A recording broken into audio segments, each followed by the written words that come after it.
ప్రియమైన పిల్లలందరికీ శుభాశీస్సులు. శ్రీ సిహెచ్ శివరాంప్రసాద్ మావయ్య గారు రచించిన రైతే రాజు పిల్లల కథల నుండి 23వ కథ అర్హత విందాము. మరి ఈరోజు మీరు వినబోయే 23వ కథ పేరు అర్హత. పూర్వం జైపురం పాలిస్తున్న రాజు కళ్యాణ భూపతికి ఒక ధర్మ సంకటం వచ్చింది. ఆయనకి 2 కుమారులు, వసంతసేనుడు, విజయసేనుడు అని వాళ్ల పేర్లు. ఇద్దరూ గురుకులంలో సకల విద్యాపారంగతులై తిరిగి రాజ్యానికి వచ్చారు. దేశాటనం ముగించి అనుభవం గడించారు. కళ్యాణ భూపతి వృద్ధుడయ్యాడు.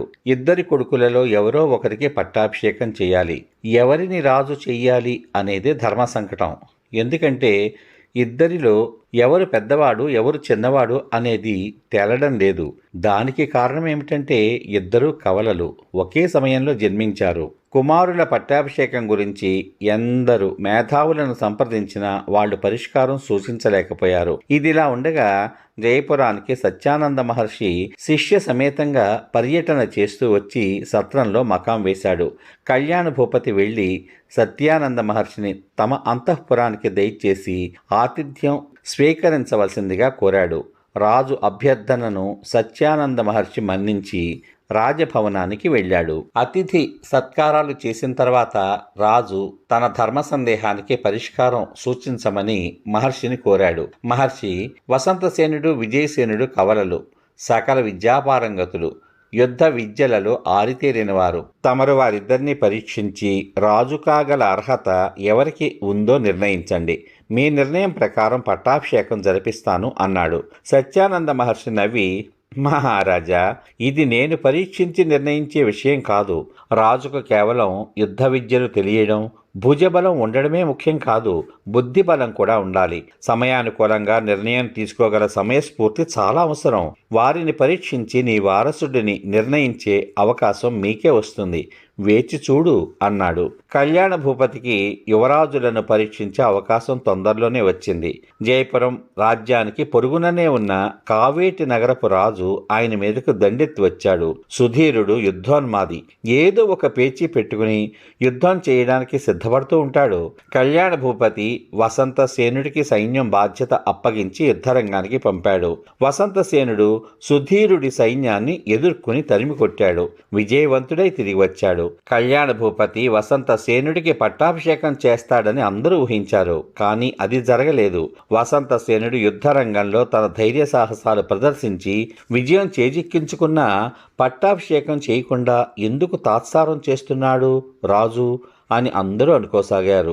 బహుశా విజయసేనుడిని కూడా పరీక్షించి గాని ఒక నిర్ణయానికి రాడు కాబోలు అని ఊహాగానాలు చేశారు. కొంతకాలం గడిచిన తర్వాత సుధీరుడు మరోసారి కళ్యాణికి కాలు దువ్వాడు. మీ రాజ్యపు ఆవులు సరిహద్దులు దాటి మా రాజ్యంలోకి వచ్చి మేస్తున్నాయి అని వేల కొలది ఆవులను స్వాధీనం చేసుకున్నాడు. కళ్యాణ భూపతి విజయసేనుడికి సైన్యం ఇచ్చి కావేటి నగరంలో బంధింపబడి ఉన్న ఆవులను విడిపించుకురమ్మన్నాడు. అలాగే మాటిమాటికి యుద్ధానికి కాలు దూవుతున్న సుధీరుడికి బుద్ధి కూడా చెప్పమన్నాడు. విజయసేనుడు కావేటి నగరం మీదకు యుద్ధానికి వెళ్ళాడు. ఆవులను విడిపించి జయపురానికి తరలించాడు. సుధీరుని ఓడించి కావేటి నగరపు కోటను స్వాధీనం చేసుకున్నాడు. సుధీరుడిని చెరసాలలో పెట్టాడు. అతడికి గర్వభంగం కలిగింది. సుధీరుడు కళ్యాణ భూపతిని క్షమాభిక్ష కోరుకున్నాడు. అంతేకాకుండా తన కుమార్తె దేవసేనను ఇచ్చి విజయసేనుడితో వివాహం జరిపించాడు. కావేటి నగరంతో శత్రుత్వం ఆ విధంగా పరిష్కారమైంది. విజయసేనుడికి మహారాజు పట్టాభిషేకం చేశాడు. వసంతసేనుడు కూడా ఆయన నిర్ణయాన్ని ఆమోదించాడు. సమాప్తం. ఇంతవరకు మీరు శ్రీ సిహెచ్ శివరాంప్రసాద్ మావయ్య గారు రచించిన రైతే రాజు పిల్లల కథల సంపుటిలో 23వ కథ అర్హత విన్నారు. చూసారా? 2 ఒక తల్లికి పుట్టిన బిడ్డలే. అయితే మాత్రం వసంతసేనుడు మొదటిసారి యుద్ధానికి వెళ్ళినప్పుడు కేవలం విజయాన్ని మాత్రమే చేజిక్కించుకున్నాడు.